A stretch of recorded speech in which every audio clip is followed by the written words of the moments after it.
ओम शांति। आज 5 जून 2024 के महावाक्यों के मनन चिंतन में बाबा ने हम सब बच्चों को साहबजादे कहा। साहब होता है ना कोई वीआईपी, उसका बच्चे को कहते हैं ना साहबजादे। तो हमारा बाबा तो वीआईपीओं का भी वीआईपी है। तो हम कौन हुए? साहबजादे। तो आज इस टाइटल को बाबा ने अनेकों बार मुरली में कहा। तो आज हमें पूरे दिन इस नशे में रहना चाहिए कि मैं बाबा का साहबजादा बच्चा हूं और हम साहबजादे ही शहजादे, राजकुमार, प्रिंस बनने वाले हैं। वो भी सतयुग में, वो भी पूरे विश्व के। द्वापर कलयुग में अनेकों प्रिंसों की बात होती, सब के सब छोटे से किसी एक देश के, एक स्टेट के, छोटी छोटी रियासतों के। पर पूरे विश्व के प्रिंस तो सिर्फ सतयुग और त्रेता में ही होते हैं, क्योंकि परमात्मा की संतान है ना। तो बाबा के साहबजादे ही अगर शहजादे नहीं बनेंगे तो कौन बनेगा?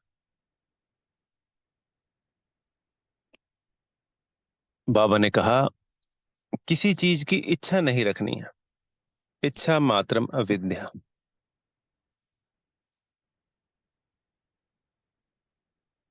कभी किसी से कुछ मांगना नहीं है। कायदा होता है, शहजादे कोई हाथ थोड़ी फैलाते हैं। शहजादे तो सदा देने वाले होते हैं। हम कौन हैं? अभी तो साहबजादे हैं, पर साहबजादे भी हम देने वाले हैं। देवता यानी देने वाला। तो वो संस्कार अभी यही ब्राह्मण जन्म से तो जाएगा। तो हमेशा सदा देने का ही ख्याल रखना है। किसी के आगे हाथ नहीं फैलाने, किसी से कुछ मांगना नहीं। कोई जरूरत की चीज है, कोई बात है, बाबा को कहो, कह के देखो, वो स्वतः ही पूरी होगी होगी अगर वो जरूरत की है तो। इच्छाओं का तो अंबार लगा पड़ा है। 63 जन्म इन इच्छाओं के पीछे भागते रहे, और भागते भागते क्या से क्या हो गए। स्वयं जज करना है। अगर इस जन्म भी हम इच्छाओं के पीछे भागेंगे तो बाबा छूट जाएगा, और सत्युग त्रेता में भी मांग मतलब नीचे वाला पद प्राप्त होगा।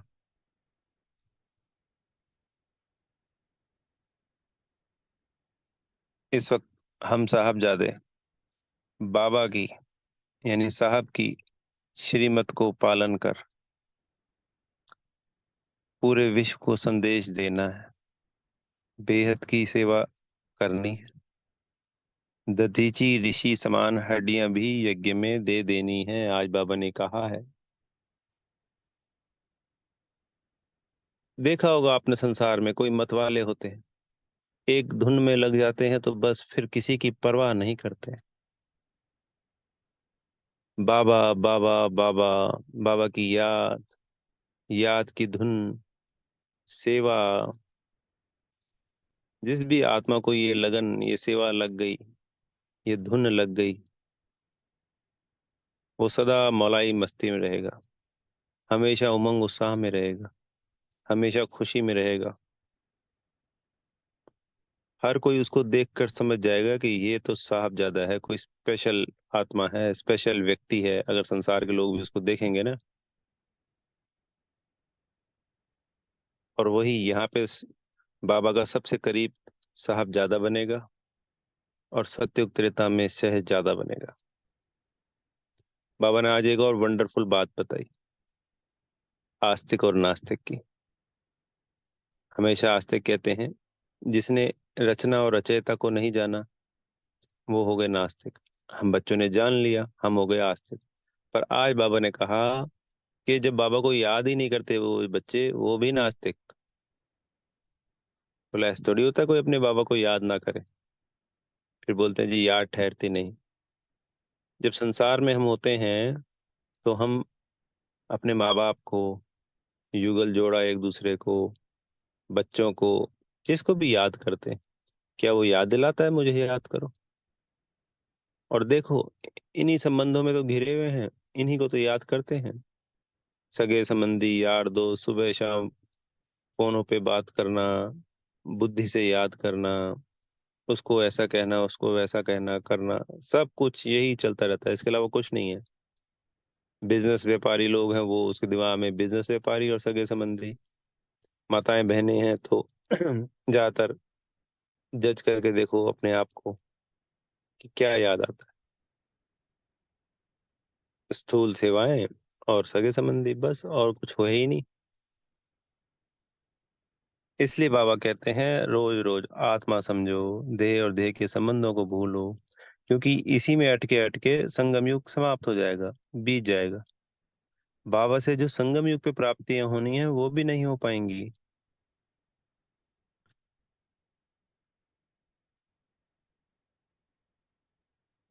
क्योंकि ये कर्म तो हमने 63 जन्मों से करते आए हैं, तब हमारी ये हालत हुई है।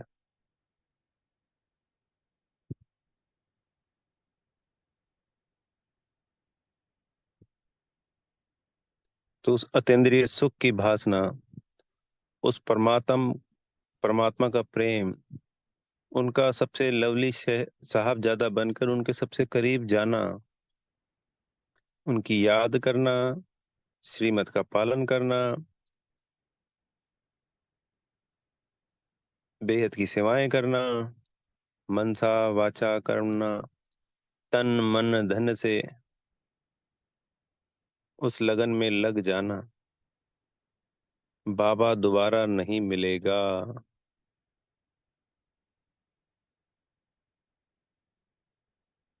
उसके प्रेम में मगन हो जाना। तो आज पूरे दिन इसी नशे में रहना कि मैं साहबजादा सो शहजादा बनने वाली विशेष श्रेष्ठ आत्मा हूँ। बाबा की श्रीमत पर चलने वाली श्रेष्ठ साहबजादा आत्मा हूँ। बाबा का सबसे लवली साहबजादा आत्मा।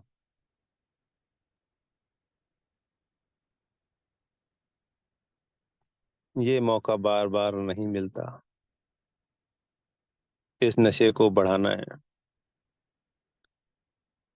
मुरली के पॉइंट को बार बार याद करना है।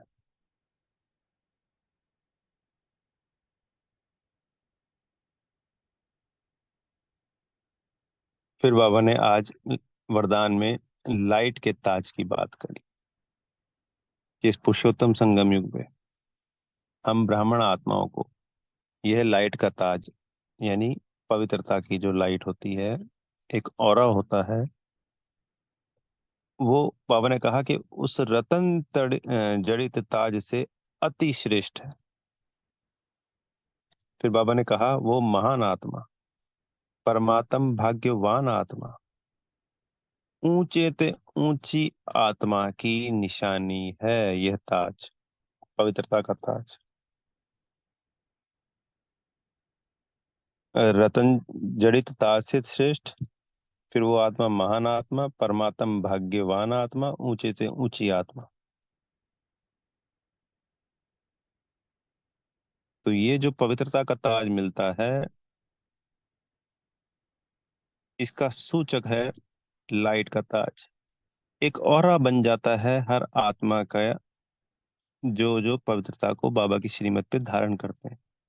कभी गौर करना, अगर कोई भीड़ है कलयुगी आत्माओं की और संगम युगी आत्मा एक ही साथ, तो वो संगम युग के जो सच्चे ब्राह्मण हैं, उनकी लाइट का ऑरा इतना तेज, इतना शक्तिशाली होता है कि वो स्वतः ही उनसे अलग नजर आते हैं।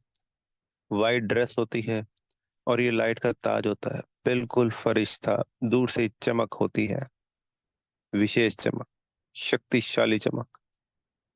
अभी थोड़े और समय में हम आत्माएं ऊपर की तरफ जा रही हैं, ऊंची होती जा रही हैं, ऊंची से ऊंची, और संसार की आत्माएं नीचे से नीचे की तरफ जा रही हैं। तो ये दूरी और बड़ी गहरी होकर साफ साफ नजर आने लगेगी इस लाइट के ताज की वजह से। कि सारे संसार की आत्मा ही पहचानने लगेंगी ये ब्रह्मा कुमार कुमारी ही हो सकते हैं, चाहे हम कोई भी ड्रेस में हो, तब भी वो समझ जाएंगे कि ये विशेष आत्मा है, ये अलग है। क्योंकि सत्युग में तो सभी पे लाइट का ताज तो है ही है।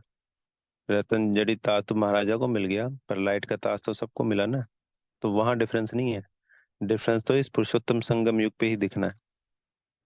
तो हमें यह लाइट का ताज मिला हुआ है, इस फकुर में रहना है। अच्छा। ओम शांति। बेहद का धन्यवाद मेरे प्यारे मीठे बाप दादाजी का।